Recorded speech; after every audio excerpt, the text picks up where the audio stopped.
আশা করি সবাই খুব ভালো আছো। আজকে আরেকটা নতুন রেসিপি তোমাদের সামনে দেখাবো বলে এসেছি। আজকে রেসিপিটার নাম হচ্ছে মুড়ি ঘন্ট।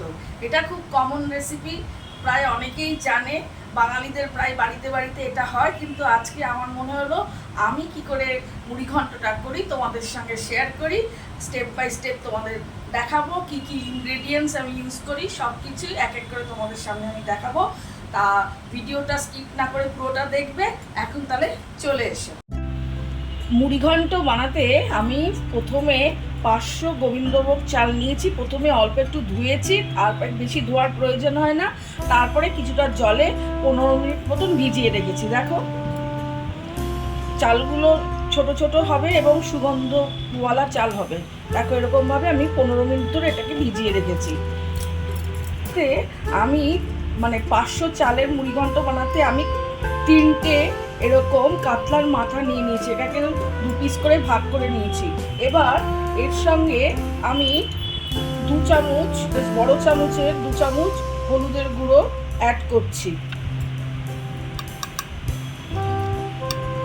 হাফ চামচ আমি নুন অ্যাড করছি। এবার ভালো করে এই মুড়োগুলোকে হলুদ আর নুন দিয়ে মাখিয়ে রাখছি।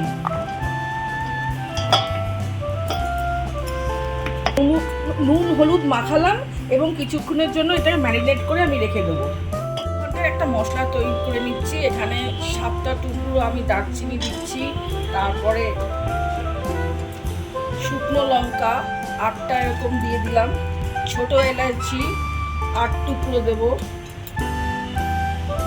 লবঙ্গ 7 টুকরো দিয়ে দিলাম, 1 চামচ গোটা জিরে দিলাম, 2 চামচ ধনে দিয়ে দিলাম, গোটা ধনে। গ্যাসের ফ্লেমটা লো করে আমি এই মশলাগুলোকে শুকনো খোলায় ভেজে নেব যতক্ষণ একটা ভালো একটা স্মেল বেরোবে ততক্ষণ। তারপরে একে ঠান্ডা করে আমি মিক্সার গ্রাইন্ডারে গ্রাইন্ড করে একটা পাউডার তৈরি করে নেব। এই মশলাগুলো একটু ঠান্ডা হোক, তারপরে আমি গ্রাইন্ডারে একে একটা পেস্ট বানাবো। ততক্ষণে আমি মাছের মাথাগুলোকে একটু ভেজে নিচ্ছি। সরষের তেল নিয়ে নিয়েছি, তেলটা একটু গরম হয়ে গেছে। এখন মাছের মাথাগুলোকে আমি এক এক করে ছেড়ে দেবো।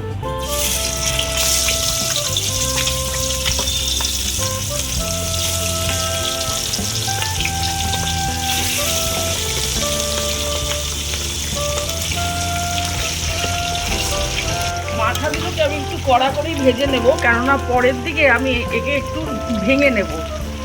ভাঙার সুবিধার্থে একে একটু কড়া করে ভাজবো।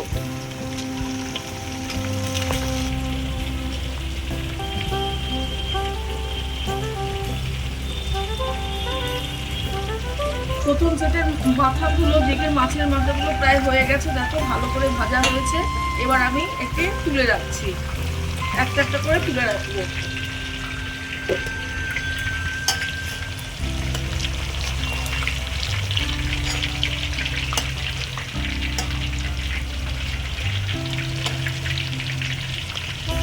না ভাজলে না ভাঙা যায় না। ভাজাটা ভালোই হয়েছে, তাই ভাঙতেও আমার অসুবিধা হবে না পরে। এগুলো সব আমি এরকমভাবেই ভেজে নেব।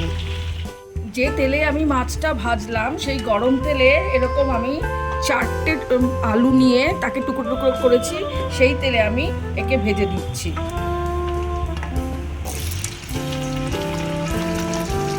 যে মশলাটা আমি তোমাদের দেখাচ্ছিলাম না, ওই যে তাওয়াতে গরম করে, সেটা ঠান্ডা করার পর আমি মিক্সিতে গ্রাইন্ড করে এরকম একটা পাউডার তৈরি করেছি।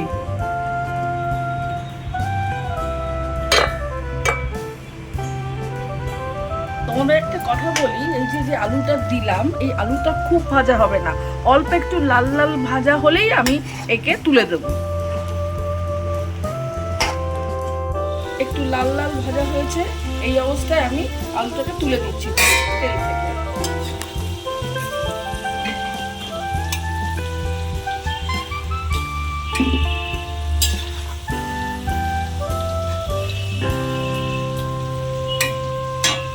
গরম তেলেই আমি কিছু পেঁয়াজ, 4টে মতন মিডিয়াম সাইজের পেঁয়াজ কেটে রেখেছিলাম, সেটা আমি দিয়ে দিচ্ছি। আমি একটু বড় বড় করেই কেটেছি, একটু মোটা মোটা করে, যাতে পেঁয়াজটা ভালোভাবে ভাজা হয়। বেশি সরু করে কাটলে মানে পুড়ে যায়। পেঁয়াজগুলো দেখো ভাজা ভাজা হয়েছে, ঠিক এরকম ভাজা, খুব অতিরিক্ত ভাজা না, ঠিক এরকম টাইপের থাকবে। এর মধ্যে আমি 2 চামচ আদা রসুনের পেস্ট দিয়ে দিচ্ছি, করে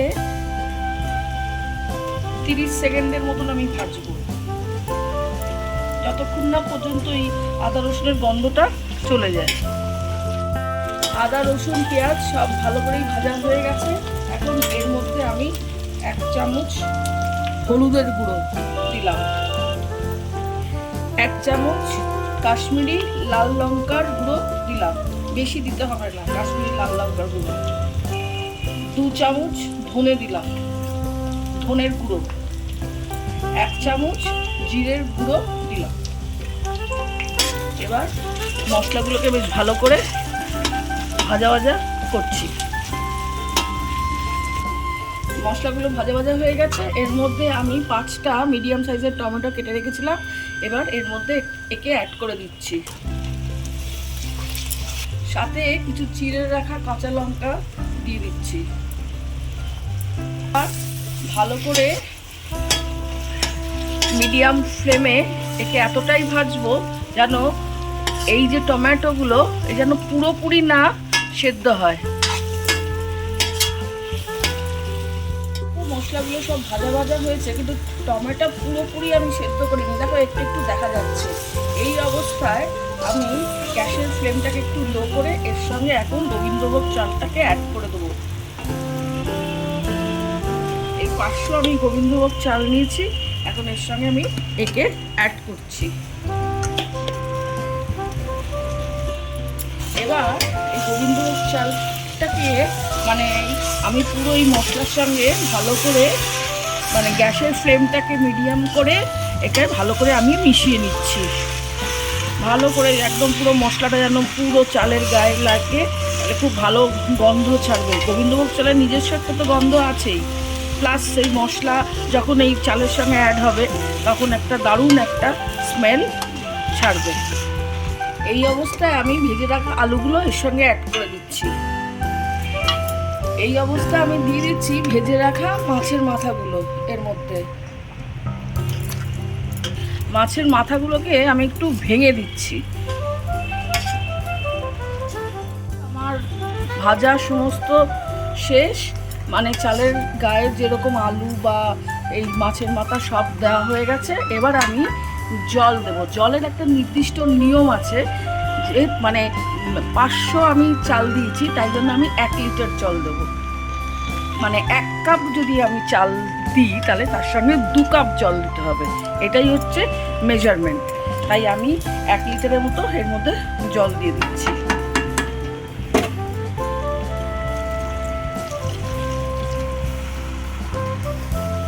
এখন এর মধ্যে আমি এরকম 1 চামচ নুন দিচ্ছি। নুনটা আমি পরে অ্যাডজাস্ট করে দেবো, আপাতত 1 চামচ আমি দিয়ে রাখছি। এবার ঢাকনা দিয়ে দেবো, এটা ফুটতে থাকবে। 7 থেকে 8 মিনিট পরে আবার ঢাকনা খুলে আমি এর অবস্থাটা দেখব।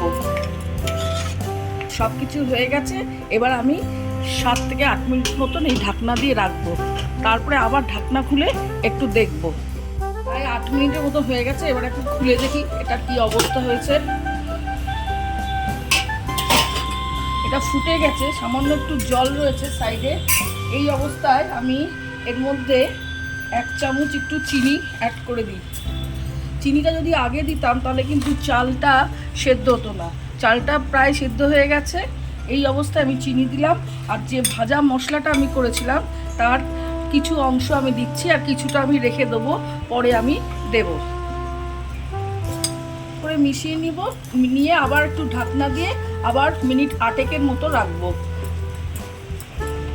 ফাইনালি এখন আমি একটু তুলে দেখি ঢাকনাটা কি অবস্থায় হয়েছে।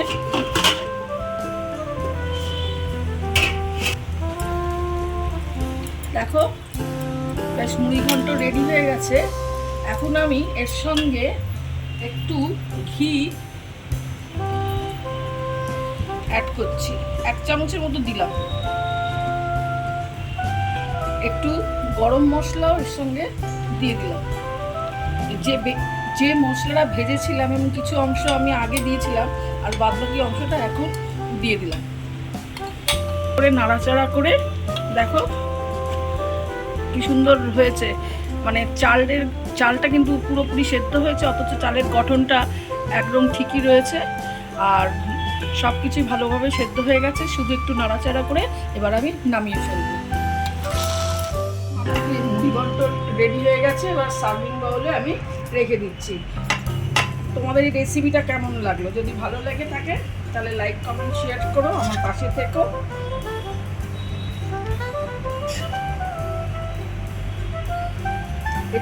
এটা অনেক বাড়িতেই হয়, আজকে আমি ভাবলাম এটা আমি একটু করি, তাই জন্যই আমি আজকে এই রেসিপিটা করলাম। মাছের মাথা দিয়ে মুড়িঘণ্ট রেসিপিটা তোমাদের কেমন লেগেছে? যদি ভালো লেগে থাকে তাহলে লাইক কমেন্ট শেয়ার করো। তোমাদের কমেন্ট করতে আমার খুব ভালো লাগে। নেক্সট দিন আরেকটা নতুন ভিডিও তোমাদের সঙ্গে শেয়ার করব। ততক্ষণের জন্য সবাই সুস্থ থেকো, ভালো থেকো, টাটা, বাই বাই।